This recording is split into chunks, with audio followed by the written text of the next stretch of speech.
بسم اللہ الرحمن الرحیم والحمد للہ رب العالمین والصلاة والسلام علی سید المرسلین وعلی آلہ وصحبہ اجمعین، اما بعد۔ محترم ناظرین کرام، احکام دین کا پروگرام جس میں دینی مسائل اور ان کے جوابات ہم دیتے ہیں کتاب و سنت کی روشنی میں، لے کر حاضر ہوں۔ تو آئیے آپ کے سوالوں کی طرف چلتے ہیں، لیکن قبل اس کے کہ آج کا نیا سوال پیش کریں، ہم اپنے پچھلے سے ایک سوال اور اس کے جواب کی تفصیل میں مزید جاننا چاہتے ہیں۔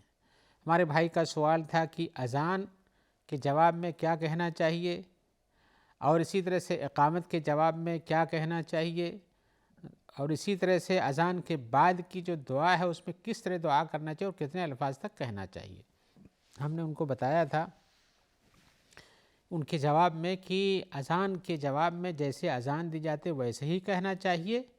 سوائے حی علی الصلاح حی علی الفلاح کے، کہ حی علی الصلاح حی علی الفلاح کے جواب میں رسول اللہ صلی اللہ علیہ وسلم لا حول ولا قوت الا باللہ کہتے تھے۔ اور اسی طرح سے ہم نے بتایا کہ اذان کے جواب میں ہم کو وہ دعا پڑھنی چاہیے جس میں آیا ہوا ہے اللہم رب هذه الدعوة التامة والصلاة القائمة آت محمد الوسیلة والفضیلة وبعثه مقاما محمودا،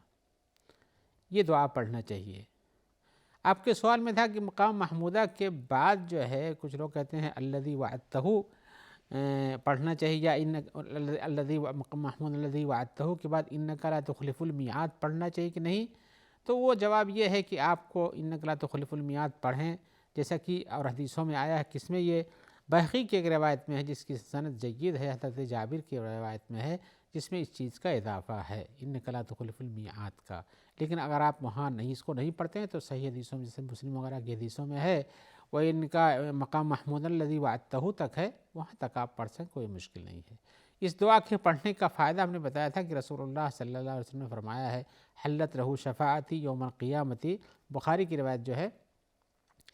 تو آپ کے کہتے ہیں کہ جو دعا یہ پڑھتا ہے اذان کے بعد اس کے لیے ہماری شفاعت حلال ہو جائے گی قیامت کے دن، لہذا اس کا بہت بڑا فائدہ، رسول اللہ صلی اللہ علیہ وسلم کی شفاعت کے بعد آپ کے لیے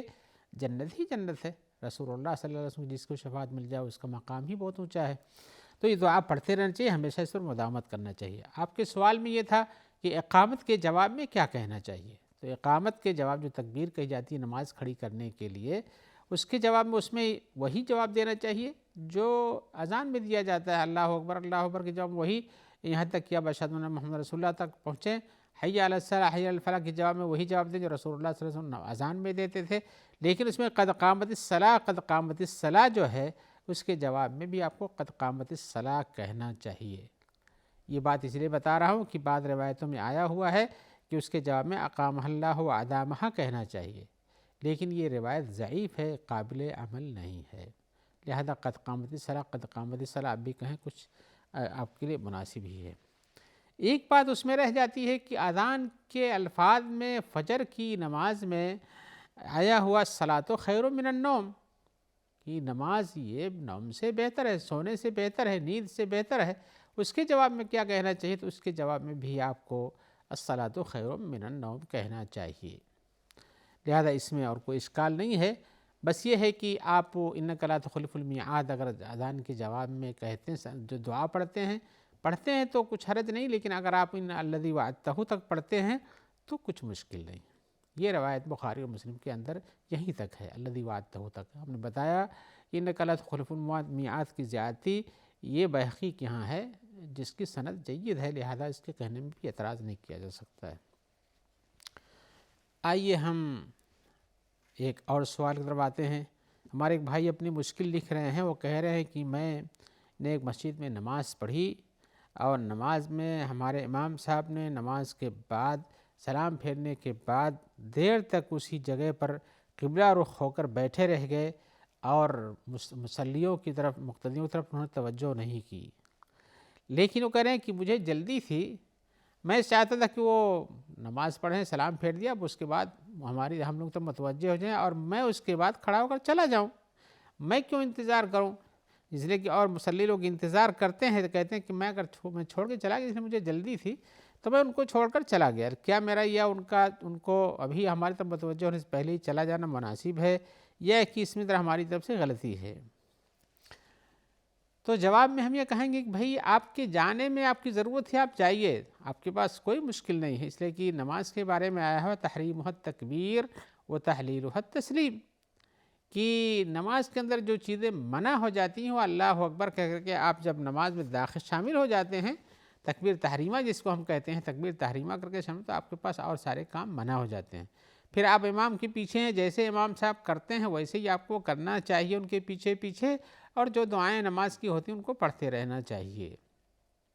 اور امام صاحب کو بھی یہ سارے کام تکبیر تحریمہ کے بعد حرام ہو جاتے ہیں، ان کو قبلت متوجہ رہنا اور نماز پڑھانا جیسے پڑھائی جاتی ہے وہ پڑھانا، اس کے آداب و شعار کا خیال رکھنا، یہ سب ان کے لیے ضروری ہے۔ لیکن انہوں نے جب کہا السلام علیکم ورحمۃ اللہ، السلام علیکم ورحمۃ اللہ، انہوں نے بھی سلام پھیر دیا، تو ان کے لیے بھی حلال ہو گیا، آپ کے لیے بھی حلال ہو گیا۔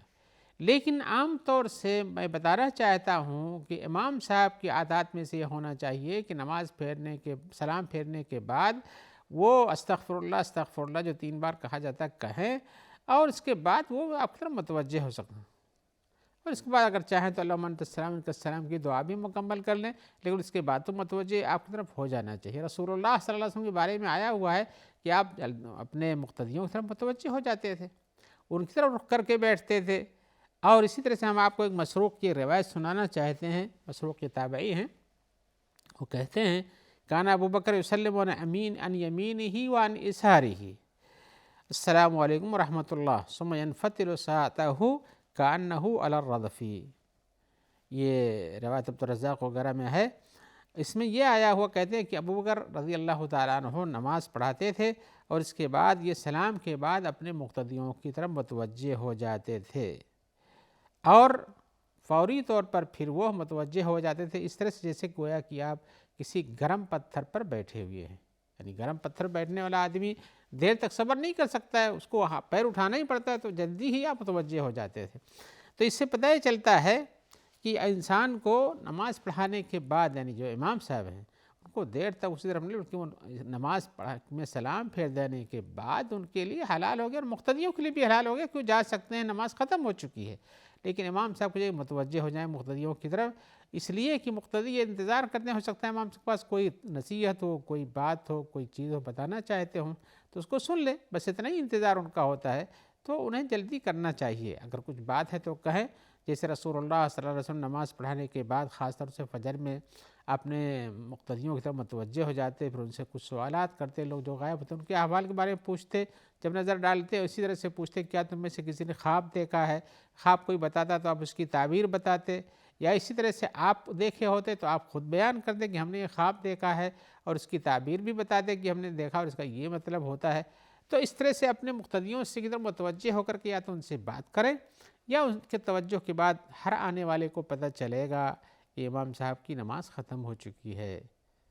اور امام صاحب اگر اسی طرح متوجہ کے بیٹھے رہیں تو آنے والا سمجھ سکتا ہے کہ ہو سکتا ہے تشہد میں بیٹھے ہوئے ہوں، لہذا امام صاحب کو سلام پھیرنے کے بعد آپ کی طرف متوجہ ہونے کی ضرورت ہے۔ حضرت ابوبکر کا جو طریقہ کار ہے کہ گویا کہ وہ کسی گرم پر پتھر بیٹھے ہوئے جلدی متوجہ ہو جاتے تھے، متوجہ ہو جانا چاہیے۔ آپ کی جو سوال میں مسئلہ ہے، سوال یہ کہ آپ کہتے ہیں ہم جلدی میں تھے اور انہوں نے سلام پھیرا، ہم انتظار نہ کر سکے، وہ دیر تک بیٹھے رہ گئے اسی طرح سے، تو ہم اٹھ کر چلے گئے،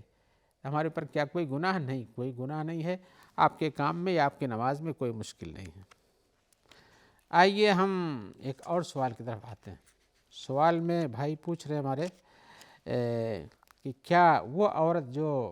عدت وفات گزار رہی ہے، عدت وفات یعنی جس کا شوہر مر چکا ہے اور 4 مہینہ 10 دن کی اس کے اوپر عدت ہے، تو کیا عدت وفات گزارنے والی عورت یہ بازار جا سکتی ہے تاکہ اپنی ضرورتوں کو خرید سکے؟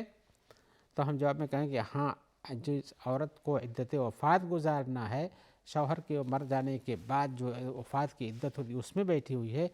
تو وہ اپنی ضرورتوں کو پورا کرنے کے لیے بازار جا سکتی ہے، علاج لینے کے لیے اسپتال جا سکتی ہے، اور اگر شدید کسی کی بیماری ہو، اس میں عیادت کے لیے جانا ہو تو جا سکتی ہے۔ ایسے ہی اگر وہ کچھ نوکری کر رہی ہے جس سے اس کا خرچ چلتا ہے، اس کا اس کے بچوں کی روزی اس سے آتی ہے، جسے پڑھا رہی ہو، یا کہیں اسپتال میں ڈاکٹر ہو یا نرس کی حیثیت میں ہو، تو وہ اس کام کے لیے بھی جا سکتی ہے۔ طالبہ ہو، اسٹوڈنٹ ہو، تو وہ اپنے کالج جا سکتی ہے، بس جس کے لیے جو شرط ہے، جو اہم حاجتیں انہی کے لیے جائے، جن کا میں نے شمار کیا ہے، لیکن اس کے ساتھ شرط یہ ہے کہ وہ زیب و زینت نہ کرے اور اسی طرح خوشبو نہ لگائے، زیور سونے کے نہ پہنے یا چاندی کے یا ہیرے جواہرات کے، ان سب چیزیں جو زیب و زینت کی ہوتی ہیں یہ سب نہ استعمال کرے۔ اور میں ان کی مختصر تفصیلی بتا دیتا ہوں، ان میں 5 چیزوں کی رعایت اس کے لیے ضروری ہے۔ ان میں سے تو یہ ہے کہ جس گھر میں اس کے شوہر کی وفات ہوئی ہے اسی میں اپنی عدت وفات گزارے ہو، اور اگر یہ ممکن ہو سکے، یہ ممکن ہو سکے کی بات اس لیے کہی جاتی ہے کہ آج کل کے بہت سے کرائے کے گھروں میں رہنے کی وجہ سے جب اس کے پاس خرچہ بھرنے کا نہیں ہو جاتا ہے، شوہر کی وفات کے بعد ہو سکتا ہے اس کے پاس پیسہ جسے وہ کرایہ دے سکے، تو کیسے رہے گی؟ تو جہاں اس کے لیے متیسر ہو وہاں تحویل کر سکتی ہے، وہاں جا سکتی ہے۔